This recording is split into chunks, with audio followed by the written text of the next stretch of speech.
खुदा के फैसले हमारी ख्वाहिशों से बेहतर हैं।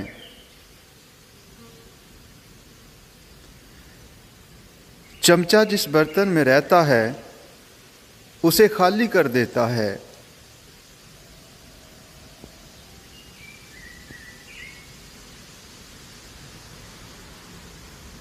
छोटे ज़हनों में हमेशा ख्वाहिशें और बड़े ज़हनों में हमेशा मकासद हुआ करते हैं।